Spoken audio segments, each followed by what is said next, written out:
We are the Frontline Group. हुनर है तो कदर है।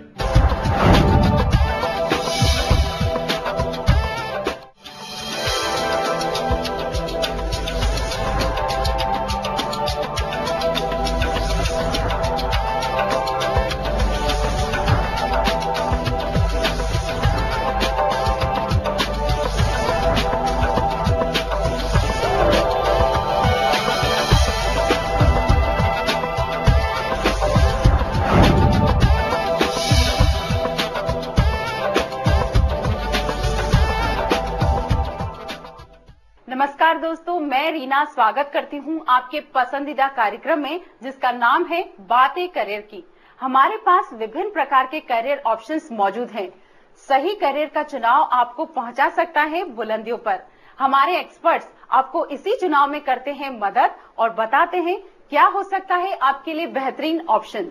इस बार के एपिसोड में हम आपको बताएंगे रिसर्च और स्किल डेवलपमेंट के क्षेत्र से जुड़े करियर ऑप्शन। इतना ही नहीं, आपको मिलवाएंगे काउंसलर से। तो देर किस बात की, शुरू करते हैं एपिसोड और जानते हैं करियर ऑप्शंस के बारे में। देखेंगे एनएसडीसी की अनूठी पहल, देखेंगे कॉलेज कैंपस, मिलेंगे करियर काउंसलर से और जानेंगे देश भर से एम्प्लॉयमेंट न्यूज। करियर मंत्रा में हम आपके लिए लेकर आए हैं मिनिस्ट्री ऑफ स्किल डेवलपमेंट की एक अनूठी पहल, वर्ल्ड स्किल इंडिया कंपटीशन के बारे में जानकारी, जहां हम आपको बताएंगे देश के ऐसे युवाओं के बारे में जिनका चुनाव ब्राजील में होने वाले वर्ल्ड स्किल कंपटीशन के लिए किया जा रहा है। आइए देखते हैं ये सेगमेंट।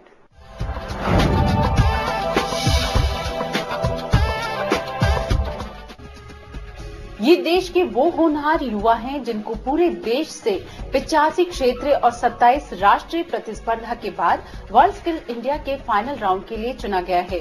23 साल से कम उम्र वाले चुने गए तकरीबन 100 फाइनलिस्ट होंगे। इन चुने हुए युवाओं में से 27 विभिन्न स्किल के तहत लगभग 30 युवाओं को चुना जाएगा। अगस्त 2015 में साओ पाउलो ब्राजील में होने वाले वर्ल्ड स्किल कंपटीशन में चुने गए युवा भारत का प्रतिनिधित्व अंतर्राष्ट्रीय स्तर पर करेंगे। वर्ल्ड स्किल्स कंपटीशन हर 2 साल पर करीब 50 कंट्री के यूथ compete करते हैं अलग अलग स्किल्स में, जैसे एयरक्राफ्ट मेंटेनेंस, हेयर ड्रेसिंग, काफी से ऐसे स्किल्स। और ये ओलंपिक्स के जैसे है, सिर्फ यहाँ पे ये स्किल ओलंपिक्स इसको आप बोल सकते हैं। इंडिया 2007 साल से वर्ल्ड स्किल्स में compete करना शुरू की और NSDC started representing world skills in India from 2010 and 2011 London और 2013 Leipzig में we took 2 teams और 2013 में we also won 3 medallions of excellence। ये आइडिया 1947 में एक्चुअली शुरू हुआ था, जब एक ये बॉडी बनी थी वर्ल्ड स्किल्स बॉडी, और ये वर्ल्ड स्किल्स बॉडी हर 2 साल के बाद एक कंपटीशन करती है। और 2007 में ये CII के साथ वो आए थे और उस टाइम पे CII का फोकस था बिल्डिंग पीपल, बिल्डिंग इंडिया, कि भाई अगर लोग अच्छे नहीं बनेंगे, हमारे स्किल नहीं बनेंगे तो फिर इंडिया नहीं बन पाएगा। और आज अगर उसी चीज को दोबारा देखें तो हम मेक इन इंडिया की बात कर रहे हैं। Make in India without skilled Indians make in India बनना नहीं हो पाएगा। मिनिस्ट्री ऑफ स्किल और नेशनल स्किल डेवलपमेंट के तहत पूरे देश में वर्ल्ड स्किल कंपटीशन का आयोजन करवाया जा रहा है। याद हो कि NSDC का 2022 तक 150 मिलियन युवाओं को स्किल करने का लक्ष्य है, जो कि प्रधानमंत्री की मिशन स्किल इंडिया का एक हिस्सा है। हमारे देश में हम सब जानते हैं जनसंख्या बहुत है और हमें पूरे वर्ल्ड को दिखाना है कि हमारी जनसंख्या बहुत अच्छे तरह से ट्रेंड है, उनमें स्किल्स हैं जो कि हमारी डोमेस्टिक इकोनॉमी को ही नहीं वर्ल्ड इकोनॉमी को भी फायदा उठा सकते हैं। हम मेक इन इंडिया में अपने आप को एक पोजीशन कर सकते हैं कि इंडिया में टैलेंट पूल है, स्किल्ड टैलेंट पूल है और विदेशी कंपनियां यहां पर आकर अपना मैन्युफैक्चरिंग बेस एस्टैब्लिश करें, उसके लिए भी ये बहुत जरूरी है। सरकार की मेक इन इंडिया पहल के मुताबिक आने वाले वक्त में तमाम स्किल्ड युवाओं की जरूरत पड़ेगी। ऐसे में सरकार की कोशिश है कि देश के युवाओं को स्किल देकर उनको रोजगार परक बनाया जा सके, जिससे देश के युवाओं के भविष्य निर्माण में मदद मिल सके। I was a competitor in last year WorldSkills Germany, which has happened in Leipzig. So my experience was amazing. Like you cannot get it for any money. It was like being around with the world's best competitors from each and every country. It's such an amazing experience.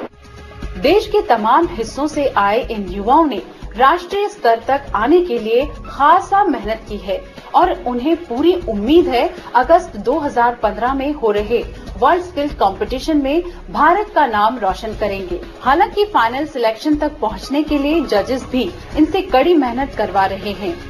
ये ITSSB field में मैं अगर select हुआ हूँ तो काफी सारे regional contest रहते हैं।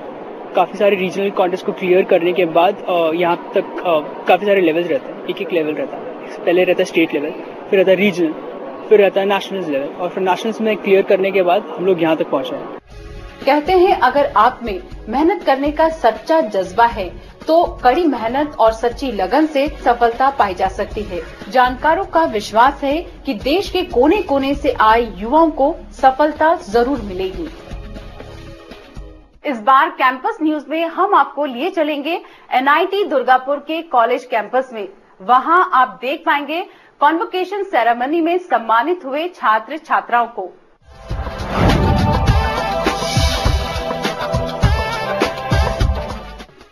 हाल ही में NIT दुर्गापुर द्वारा कॉन्वोकेशन सेरेमनी का आयोजन किया गया।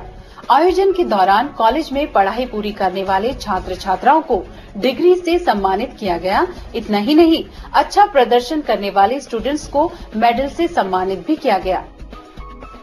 744 BTech, 235 MTech, 60 MBA, 87 MCA, 35 MSc and 51 PhD degree has been awarded. And in total there are about 9 institute gold medal award for each branch. Then there are about 16 sponsor gold medal award for the other sponsor medalists. NIT Durgapur उन चुनिंदा colleges में से एक है जो 1960 में संसद के अधिनियम द्वारा संगठित किया गया था। इस कॉलेज में अनेक कोर्सेज स्टूडेंट्स के लिए उपलब्ध हैं, जैसे BTech, BCA, PhD, MTech आदि। यहाँ आकर पढ़ाई करने के इच्छुक छात्र छात्राएं AIEEE में अच्छी रैंक लाकर एडमिशन ले सकते हैं। पिछले कुछ सालों में हम लोगों ने अपनी कैपेसिटी बढ़ाई है। यहाँ पे अभी अप्रॉक्सीमेटली 4,500 स्टूडेंट्स हमारे पास हैं और मिनिस्ट्री जो है वो हमको काफ़ी ग्रांट्स दे रही है, जिसकी वजह से हम लोग जो है उनके लिए फैसिलिटीज़ यहाँ पे क्रिएट कर रहे हैं। हॉस्टल्स हैं, स्टूडेंट एक्टिविटी सेंटर्स हैं और हमारा जो इंस्टीट्यूट है वी आर लकी के we have got lot of research going on in the institute. We have got one of the best laboratories in the country, that is a high voltage laboratory, which is not available in any other institute in the country. And we have also got some research projects going on, especially on the earthquake precursors and discovery, this helium, that is going on in the institute. Bharat से कुछ students degree लेने के बाद higher studies के लिए विदेश चले जाते हैं। Students stay in India and they work very hard for our Indian economy. And hardly few people go abroad for doing their higher studies, and even after completing their higher studies, they come back and serve our economy. अपने qualification बढ़ाने के लिए और better education के लिए लोग यहाँ से जाते हैं and some of them do come back. और खास तौर पे वो लोग जो देखते हैं कि इंडिया प्रोग्रेस कर रहा है अभी और अपॉर्चुनिटीज यहाँ पे ज्यादा हैं, तो वो लोग वापस आ जाते हैं।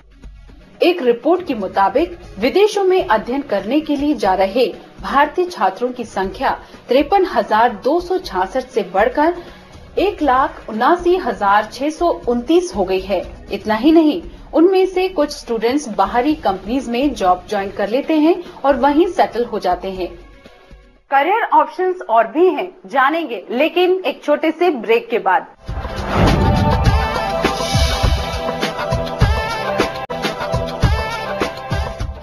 रिसर्च के क्षेत्र में हमारे देश ने विश्व स्तर पर काफी नाम कमाया है। इसीलिए इस बार करियर दर्पण में हम आपके लिए लेकर आए हैं रिसर्च के क्षेत्र में उपलब्ध रोजगार। आइए देखते हैं ये सेगमेंट।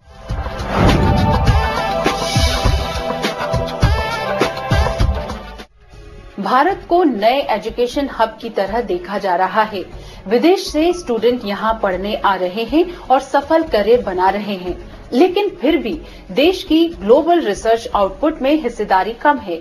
एक रिपोर्ट के मुताबिक 2010 में वैश्विक अनुसंधान उत्पादन यानी ग्लोबल रिसर्च आउटपुट का 3.5% भारत में हुआ था। अधिकांश विषयों में वैश्विक अनुसंधान उत्पादन में भारत की हिस्सेदारी औसत गणना से काफी कम थी। 2010 में मैथमेटिक्स में केवल 2% थी, तो वहीं फिजिक्स में 4.6% रही, केमिस्ट्री में 6.5% और इंजीनियरिंग में 4.26% रही। लेकिन जानकारों की माने तो रिसर्च में भी करियर की अपार संभावनाएं हैं। रिसर्च में करियर बनाने के इच्छुक छात्र छात्राएं पोस्ट ग्रेजुएशन के बाद पढ़ाई आरंभ कर सकते हैं। यूजीसी द्वारा संचालित नेट की परीक्षा द्वारा आप पसंदीदा सब्जेक्ट में पीएचडी भी कर सकते हैं। हमें अगर वर्ल्ड में कॉम्पिटिटिव रहना है तो रिसर्च बड़ी अहम चीज है। रिसर्च हालांकि अगर तुम इंडस्ट्रीज में जाओगे तो इतना रिसर्च लगेगा या नहीं वो अलग बात है, क्योंकि उनकी जरूरतें अलग होती है। लेकिन अगर डिफेंस की बात करें, डिपार्टमेंट ऑफ स्पेस की बात करें, एटॉमिक एनर्जी की बात करें, तो वहां पे रिसर्च का काफी महत्व है। Research, you see, has a tremendous potentiality, not only from the point of view of academic arena, but you see, even for example, you talk about big houses, let us say Microsoft, Intel, Apple, they also have their own research teams. And it cannot progress, technology cannot progress without research. And there is a fundamental understanding every student must understand. It is not simply joining a corporate sector, joining a software house, but I think who is propelling the real benefit of technology, it is only through research. Research हर विषय में की जा सकती है। इसके लिए बस आवश्यक है मास्टर्स में 55% प्राप्त करना। इंजीनियरिंग की पढ़ाई कर रहे छात्र छात्राएं रिसर्च का क्षेत्र अपनाकर साइंटिस्ट तक बन सकते हैं। रिसर्च में एक नया विषय आजकल युवाओं को बहुत ही आकर्षित कर रहा है और वो है mechatronics. Mechatronics is the mixture of mechanical, electronics and computer science engineering. So the way we see the mechanical engineering, it's all about the stuff that we build on physical devices. इस तरह की हमारी cars हो गई, हमारे और जो हमारी machines हो गई, तो वो पार्ट होता है कोर मैकेनिकल का। But now comes the question कि उस चीज की फंक्शनैलिटीज में कैसे आए, how to actually run those machines. So there comes the role of electronics as well as computer science engineering.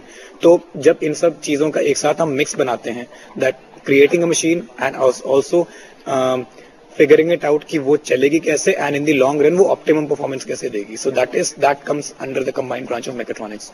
Mechatronics एक बहुविषय क्षेत्र है जिसमें mechanical engineering, electrical engineering, telecommunication engineering, control engineering और कंप्यूटर इंजीनियरिंग आदि पढ़ाई जाती है। इस विषय में ग्रेजुएशन किए हुए युवक किसी भी क्षेत्र में जाकर करियर बना सकते हैं। इतना ही नहीं, वह आगे पोस्ट ग्रेजुएशन करके अपनी रिसर्च भी शुरू कर सकते हैं और साइंटिस्ट तक बन सकते हैं।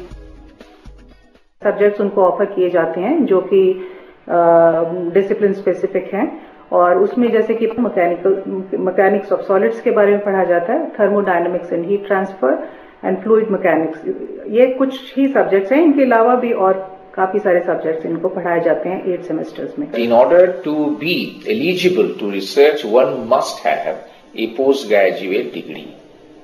In majority of the scenarios, one must fulfill that he has either a MS or an MSc or an MTech or Master of Engineering, any kind of a degree. Only in certain institutions where a BTech guy who secures, for example, excellent grade, let us say above 9 CGPA, he can be definitely taken in. So whether in India or abroad, for example, some kind of a master's degree program is mandatory. अक्सर research में मशगूल युवा पढ़ाई में इतने खो जाते हैं कि खेल कूद और एक्स्ट्रा करिकुलर एक्टिविटीज में हिस्सा नहीं ले पाते हैं। एकेडमिक्स के साथ साथ अतिरिक्त गतिविधियां भी अति आवश्यक हैं।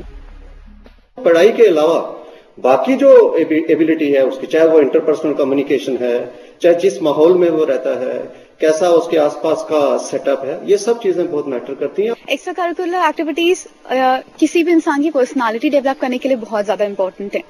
अगर मैं कहीं भी किसी भी प्रोफेशनल एनवायरनमेंट में जा रही हूँ, वहां पे सर्वाइव करने के लिए, वहां पे किसी भी टीम में काम करने के लिए या वहां पे ग्रो करने के लिए, what helps me the most are the extra curricular activities. Beside their academics, if they are involved in extracurricular activity, it is always very useful.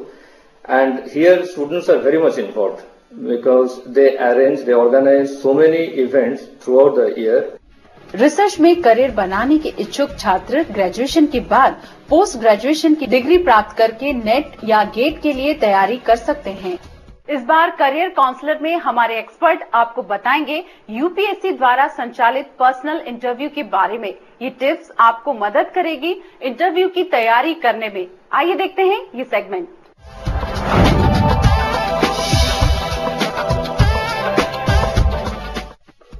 UPSC की परीक्षा अपने आप में ही काफी कठिन मानी जाती है। अफसर बनना या नीली बत्ती हासिल करने का सफर आसान नहीं है। इसमें कड़ी मेहनत के साथ साथ लगन की जरूरत भी है। यूपीएससी की परीक्षा को 3 भागों में बांटा गया है: यूपीएससी प्री, यूपीएससी मेंस और यूपीएससी पर्सनल इंटरव्यू। यूपीएससी की प्री और मेंस की परीक्षा समाप्त हो चुकी है और अब वक्त आ रहा है पर्सनल इंटरव्यू की परीक्षा का।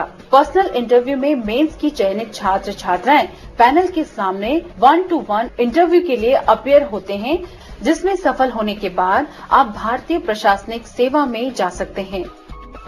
ब्रॉडली एक कैंडिडेट में क्या होना जरूरी है? just think a candidate getting selected into the civil services and serving the country. उसमें जो ऑफिसर वाली क्वालिटीज होनी चाहिए to serving the nation, they become the most important, because the knowledge part is already being tested in 2 stages, that is prelims and mains. Now this is not the knowledge test, this is a personality test. Here the personality के different जो facets है, those will be tested. Now क्या आते हैं facets? Most important is honesty and integrity of an individual. Then his thought process, how he is thinking, how balanced person he is. Then his rationality of thought, से बहुत अच्छे से सोच पाता है क्या, लॉजिकल आंसर्स दे पाता है क्या. 4th thing is his adaptability to listen to various viewpoints. Personal interview में बैठने वाले छात्रों को हमेशा ये डर रहता है कि जाने किस प्रकार के सवाल उनसे पूछे जाएंगे। पर्सनल इंटरव्यू का उद्देश्य आपको भयभीत करने का नहीं है, वह बस माध्यम है आपके व्यक्तित्व की पहचान करने का। पीआई में पूछे जाने वाले सवाल पूरी तरह से असेसमेंट बेस होते हैं। यूपीएससी मेंस और प्री में आए सवालों से हटकर सवाल पैनल द्वारा पूछे जाते हैं, ताकि वह नाप सके कि आप में निर्णय लेने की कितनी क्षमता है। जनरली 5 लोगों का पैनल होता है, वेरियस फील्ड्स के एक्सपर्ट्स को बुला के वो पैनल रहता है। उसमें एक यूपीएससी का मेंबर जरूर होगा, he works as a chairperson of that panel, particular panel. So from the biodata each and everything becomes very important. आपका प्लेस ऑफ बर्थ हो गया, या आपका प्रेजेंट एड्रेस हो गया, या से आपका बैकग्राउंड हो गया, ग्रेजुएशन हो गया, या ग्रेजुएशन में का कोई सब्जेक्ट ही हो गया। उसके बाद में आप ले लो कि जैसे सिविल सर्विसेज के ऑप्शनल सब्जेक्ट के बारे में पूछ सकते हैं, या नया जो सब्जेक्ट आया है एथिक्स, उसके बारे में भी पूछ सकते हैं। So there are numerous questions which can be asked by the panel. तो हर स्टूडेंट ने क्या करना है, तो उसका बायोडेटा पहले तैयार करना है, उसमें वो he should be strong enough. अक्सर छात्र छात्राएं इंटरव्यू में कंफ्यूज होकर सेल्फ कॉन्फिडेंस खो देते हैं और ऐसी गलतियां कर बैठते हैं जिसके कारणवश उनका चयन नहीं हो पाता है। आइए जानते हैं करियर एक्सपर्ट से कि कैसे करें तैयारी। There are few things that the students need to keep in mind जब भी इंटरव्यू पैनल को फेस करेंगे। So generally it is observe that the interview questions are based on 2-3 various aspects. one most important is their profile, their biodata, which they have already submitted to the UPSC. So biodata में से बहुत सारे questions निकलते हैं जिसमें questions expect कर सकता है एक candidate. Another thing is the current affairs part or the general knowledge related part, which is like more often than not the issues which are there in the current issues which are there in the discussion. उस पे कुछ questions हो सकता है, may be analytical skill based या may be उसका opinion based questions. And the third is general question जिसका शायद से आंसर पता भी हो ना भी पता हो. तो इस तरह से जनरली इस 3 पार्ट में इंटरव्यू के क्वेश्चंस डिवाइड होते हैं. यूपीएससी के पर्सनल इंटरव्यू को कभी आसान न समझे. ऐसा करना आपको आपकी मंजिल से दूर कर सकता है. इसकी तैयारी तुरंत यूपीएससी मेंस के बाद ही शुरू कर दें. निर्धारित समय में सारा कुछ रिवाइज करें और प्रॉपर नोट्स बनाएं. करंट अफेयर्स पर भी ज्यादा ध्यान दें.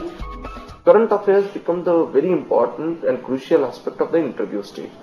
कई बार ऐसा देखा गया है कि प्रोफाइल के ऊपर भी कुछ नहीं पूछा है और करंट अफेयर्स पे ही क्वेश्चंस पूछे जा रहे हैं.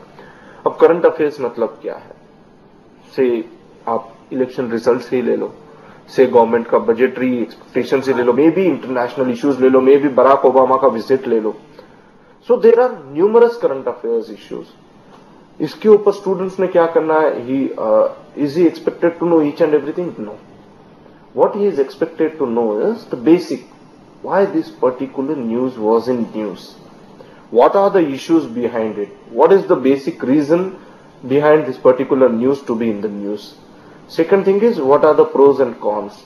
What is the solution to it? What is his personal opinion regarding that particular issue, particular topic? Personal interview UPSC की परीक्षा का आखिरी पड़ाव है. इसमें अच्छे मार्क्स आपको मंजिल तक पहुंचा सकते हैं. इसीलिए इसकी तैयारी पूरी प्लानिंग और समझदारी से करें. दोस्तों, कहीं जाइएगा नहीं. लौटेंगे एक ब्रेक के बाद.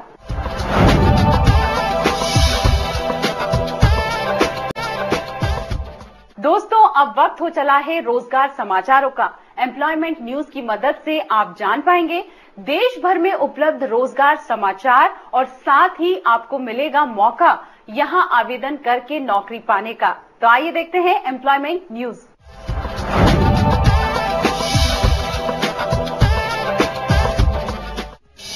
फूड कॉर्पोरेशन ऑफ इंडिया विभिन्न पदों के लिए आवेदन स्वीकार करता है. जूनियर इंजीनियर, टाइपिस्ट जैसे पदों के लिए अप्लाई करने हेतु अंतिम तिथि 17 मार्च 2015 है.